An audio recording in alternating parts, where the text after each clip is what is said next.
तो स्वागत है आप सबका।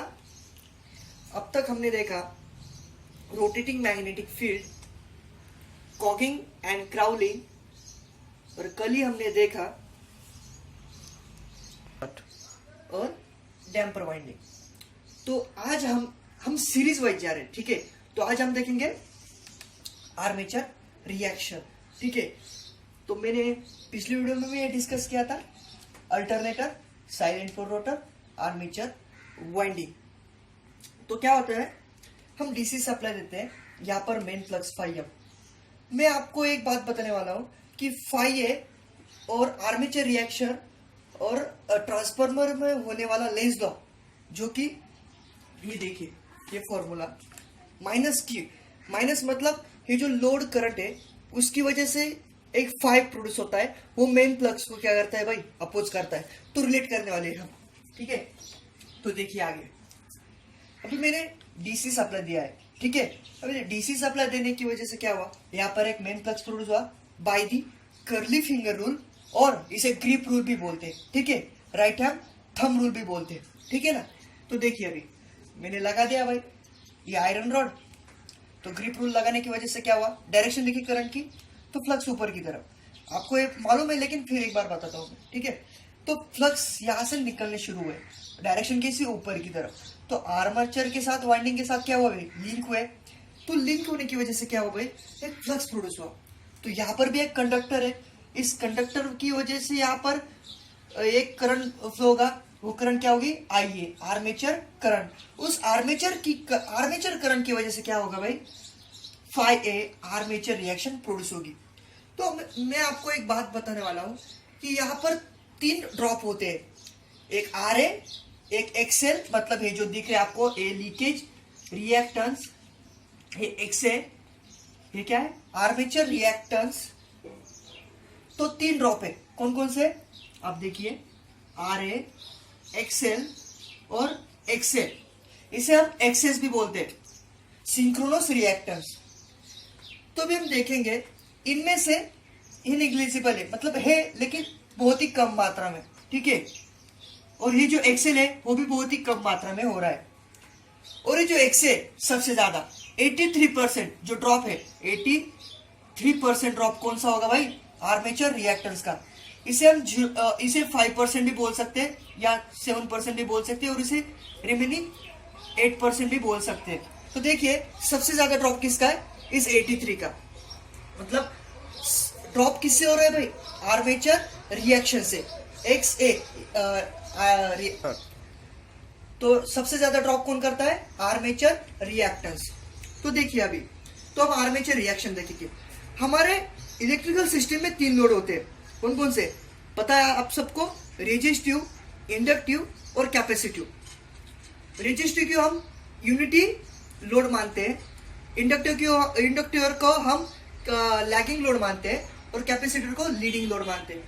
तो आप सबने देखा होगा कि सुना होगा कि आर्मेचर रिएक्शन में कुछ क्रॉस मैग्नेटाइजेशन होता है, डीमैग्नेटाइजेशन होता है, और स्ट्रॉन्ग मैग्नेटाइजेशन होता है।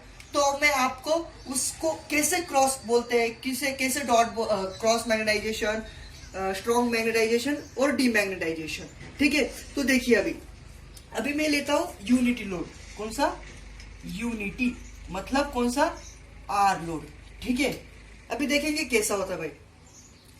अभी फ्लक्स फाई एम बना, ये तो समझ में आया, फ्लक्स फाई एम बना कि नहीं भाई, बना है, ठीक है। किसकी वजह से, इस डीसी एक्साइटेशन की वजह से। तो इस डीसी एक्साइटेशन की वजह से फाई एम बना, इसकी वजह से कौन बना, ई बना। यहां पर लिंक हो रहा है ना भाई, ई बना। ई क्या, वोल्टेज, ईएमएफ। तो लैग करता है भाई 90 डिग्री से, ठीक है। ई बना और लैग करा है 90 डिग्री से। अभी देखिए, अभी मैं क्या बताता हूं आपको, अभी ये 90 डिग्री से लैग करा है, और ये क्या है, वोल्टेज ई। तो मुझे एक बात बताइए, रेजिस्टिव लोड में वोल्टेज और करंट कैसे रहते हैं भाई, इन फेज रहते हैं, इन फेज रहते हैं कि नहीं। तो इन फेज दिखाएंगे अभी, ये वोल्टेज और ये करंट आइए, ठीक है कि ना, आ गया समझ में आपको। तो रेजिस्टिव लोड में कैसे होते हैं, इन फेज होते हैं। वोल्टेज और करंट, ठीक है। तो आईए क्या बनाएगा, यहां पर इस आर्मेचर वाइंडिंग में आईए फ्लो होगा, वो क्या बनेगा, इंडक्टिव आर्मेचर रिएक्टेंस। तो वो क्या बनेगा भाई, फाई ए। दिखाई दे आपको फाई ए कैसे प्रोड्यूस हुआ, ठीक है। अभी यूनिटी लोड क्या बोलता है, क्रॉस मैग्नेटाइजेशन। तो देखिए ये फ्लक्स की डायरेक्शन देखिए, फाई एम की कहां पर है, इस डायरेक्शन में, इस डायरेक्शन में है, ठीक है। लेफ्ट साइड की डायरेक्शन में कौन है, phi M main flux.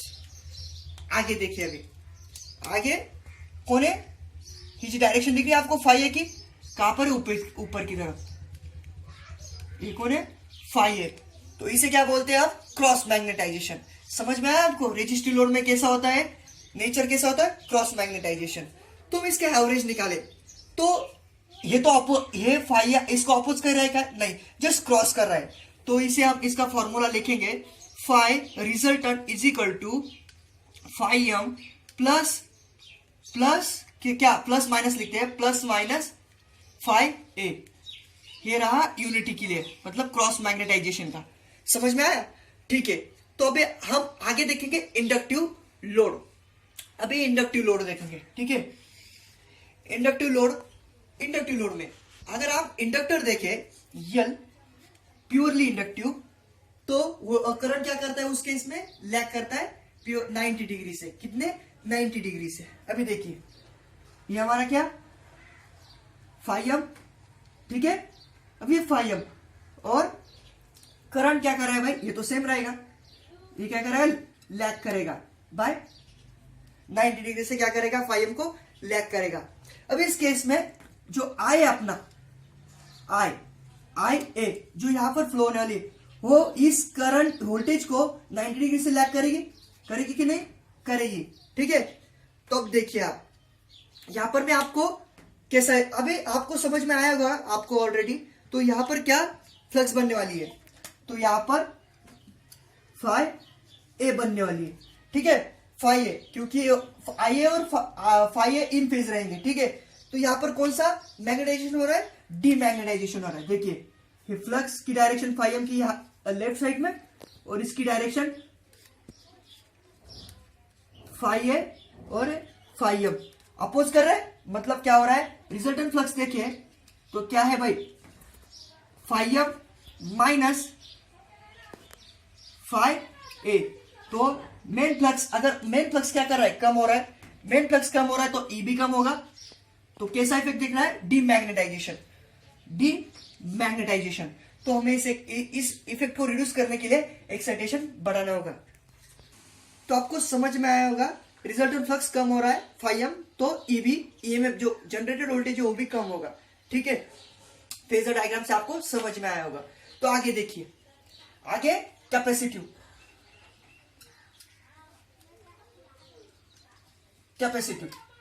Okay, सी लोड देखेंगे अभी क्या होता है। अभी आपको देखिए फेजर डायग्राम से ही बताते हैं हम,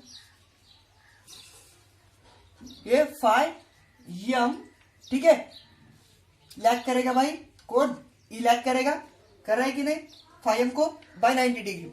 तो अभी इस केस में कैपेसिटर का जो करंट है, मतलब कैपेसिटिव लोड में करंट क्या करता है, वोल्टेज से लीड करता है भाई। तो देखिए, तो लीड कर रहा है बाय 90 डिग्री।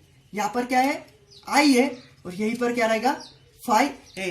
तो आपको कौन सा मैग्नेटाइजेशन दिखाई दे रहा है, अभी आपको स्ट्रॉन्ग मैग्नेटाइजेशन दिखाई देगा, क्योंकि ये क्या है भाई, डायरेक्शन कैसी है, सेम है, फाई एम, और जो फाई ए की डायरेक्शन है वो कैसी है, सेम है, ये इस डायरेक्शन में भी है ना भाई। तो देखिए, तो फॉर्मूला क्या बनेगा अपना, resultant flux is equal to phi M plus phi A.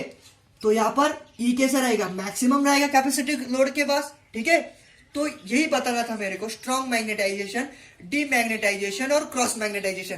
Cross magnetisation आपने देखा, क्रॉस मैग्नेटाइजेशन यूनिटी लोड मतलब रेजिस्टिव लोड के लिए, डीमैग्नेटाइजेशन इंडक्टिव लोड के केस में यहाँ पर ई कम हो जाता है तो एक्साइटेशन बढ़ाना पड़ता है हमको। अगर आपने देखा आगे कैपेसिटिव लोड, तो कैपेसिटिव लोड अगर देखें तो यहाँ पर स्ट्रॉन्ग मैग्नेटाइजेशन कैसे, तो जो फाई एम है और फाई ए एक ही डायरेक्शन में, तो मैग्नेटाइजेशन ज्यादा हो गया, ठीक है। तो इसे बोलते हैं स्ट्रॉन्ग मैग्नेटाइजेशन। अगली वीडियो में हम कंबाइन हाइब्रिड देखेंगे, मतलब पार्शियली मतलब दो लोड कंबाइन करेंगे, मतलब RL RC। ठीक है, थैंक यू।